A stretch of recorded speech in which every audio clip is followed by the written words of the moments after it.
O ministro da Saúde, Marcelo Queiroga, ele está falando na Organização Mundial de Saúde em pronunciamento.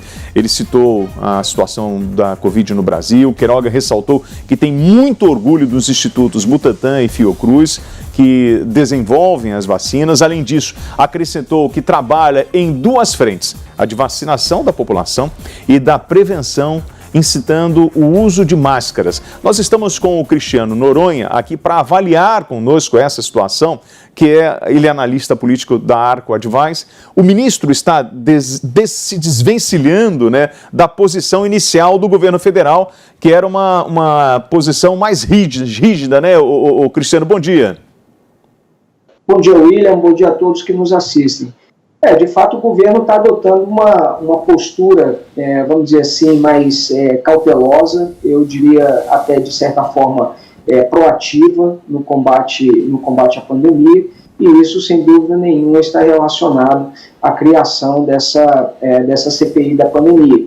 A cobrança pelo governo, a cobrança do parlamento agora em relação ao governo tende a aumentar, porque, conforme já disse o presidente da comissão, o senador Omar Aziz, o objetivo da CPI não é apenas investigar, mas, como ele disse, há um número muito expressivo, muito significativo de pessoas morrendo diariamente, portanto, há uma grande pressão da sociedade para que haja medidas no curtíssimo prazo, para que essas mortes, o número dessas mortes seja reduzido e a pandemia controlada. Então, não é apenas uma investigação daquilo que o governo fez ou deixou de fazer, mas também uma cobrança sistemática que deve acontecer ao longo do enfrentamento da pandemia de agora em diante por essa comissão.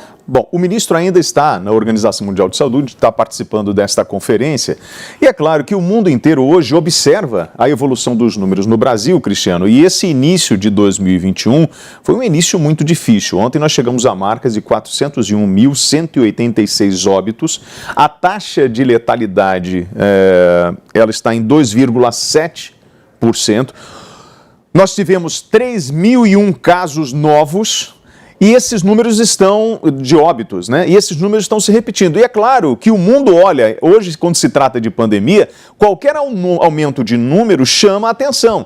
E você precisa de ajuda. E é o que ele está fazendo agora, buscando ajuda, mas também se justificando. E olha, falando assim, a gente está fazendo a nossa parte, mas a pandemia está sendo muito agressiva no Brasil.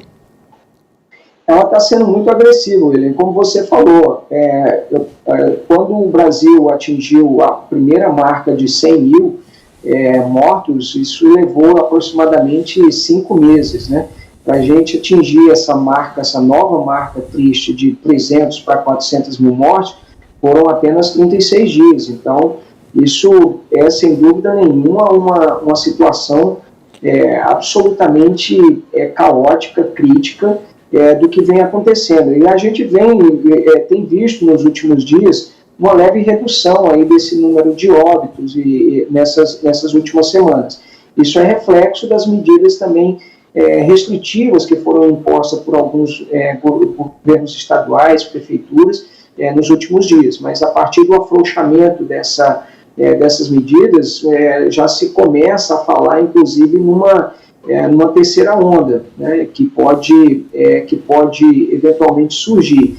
Então, é imprescindível, sim, que o país acelere esse programa de vacinação. Vale dizer que hoje a gente tem apenas 6% da população vacinada com as duas doses, quando você considera essas duas doses, e a gente vai começar daqui a pouco a entrar num grupo que é bem mais numeroso do que tem sido daqueles que têm sido vacinados até aqui, que são as pessoas entre 50 e 30 anos. A nossa pirâmide da faixa etária, né, ela é meio como uma espécie de um violão.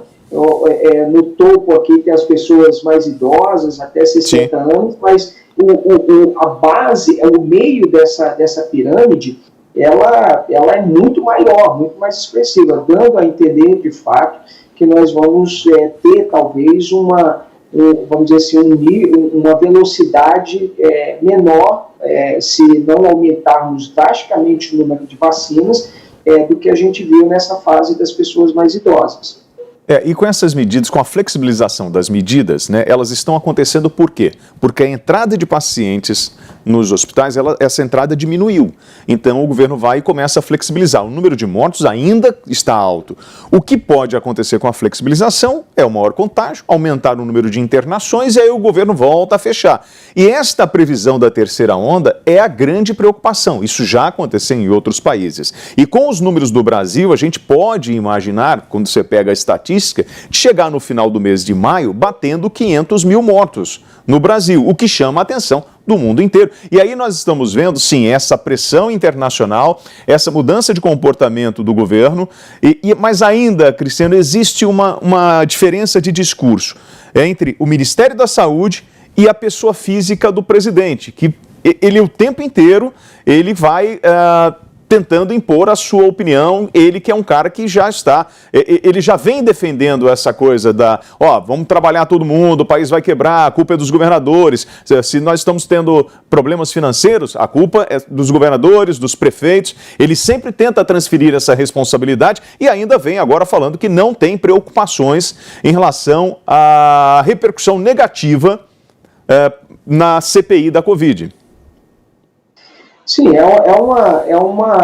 sem dúvida nenhuma, o que é mais importante nessa situação toda, nesse quadro todo, sem dúvida nenhuma, talvez o ideal fosse uma postura diferente do presidente da República, mas o que mais é importante é a coordenação e o empenho do Ministério da Saúde, na pessoa do ministro Marcelo Queiroga, de tentar garantir essas vacinas e evitar situações constrangedoras, como essa, por exemplo, de você ter 100 mil doses armazenadas no aeroporto, quando você viu alguns estados suspendendo a vacinação justamente por falta de vacina. Então, essa gestão, essa gerência do dia a dia é que faz a diferença. O país não pode suspender vacinação em determinados estados e enquanto isso ficam alocadas algumas vacinas. Realmente isso para a população não é compreensível, não é razoável você esperar esse tipo de gestão, né? O que transparece, por mais que haja aí algumas explicações do Ministério da Saúde, é efetivamente falha, incompetência de gestão, e sem saber a população ficar completamente perdida e bastante preocupada pelo fato de não estar tendo acesso a essas vacinas. Agora, Cristiano, o ministro de pulso firme, né? Porque ele assumiu esse discurso, ele mudou a cara do Ministério da Saúde, assumindo trazendo essa responsabilidade para ele. Não é isso? Olha, William, eu acredito até que talvez a instalação da CPI da pandemia, ela possa, de certa forma, ajudar na autonomia do Ministério da Saúde, né? Porque a pressão política vai aumentar a partir do funcionamento intenso da CPI. A gente viu aí 115 requerimentos sendo aprovados, o nível de cobrança de informações vai ser muito grande, há vários pedidos de informações, não apenas para o governo federal, não, também para os governos estaduais, para saber se efetivamente... E isso tem que ter, né, se aplicar o dinheiro de forma adequada, não importa nessa altura do campeonato, se a CPI ela deve investigar a União, estados ou municípios, ou focar em um ou outro. O fato é que a CPI deve investigar, sim, onde houve erro.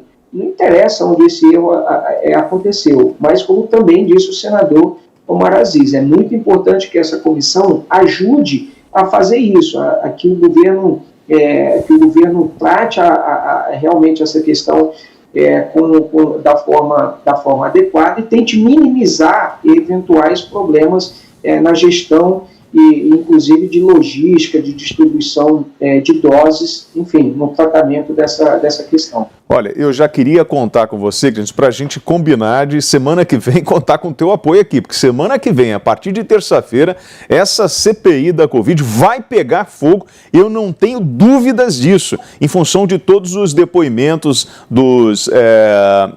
das pessoas que não são pessoas intimadas, eles foram convidados como testemunhas, né? Não são réus, enfim, não estão sendo investigados. Mas você sabe o seguinte, né? Depor como testemunha tem um probleminha adicional. Qual é? Porque quando a pessoa depõe como testemunha, a pessoa ela tem que fazer um juramento, não pode mentir e tudo mais.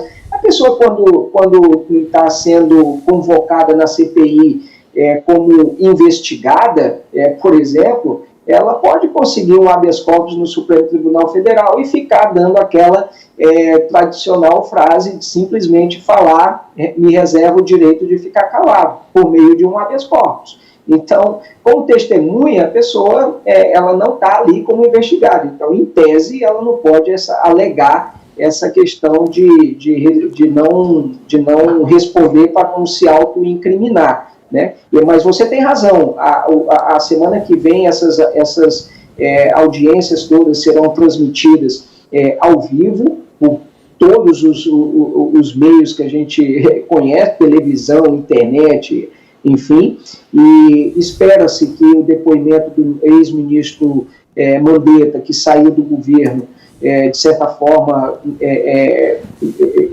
rompido com o presidente, adote uma postura mais, vamos dizer assim, crítica em relação ao governo. Há uma expectativa de que o ministro Eduardo Pazuello enfrente um ambiente absolutamente hostil na comissão, com uma série de cobranças, ele que ficou como ministro por mais tempo no combate à pandemia, e o ministro Marcelo Queiroga vai ser muito cobrado sobre as ações que o governo está tomando de agora e pretende tomar mais à frente também para conter os efeitos do contágio.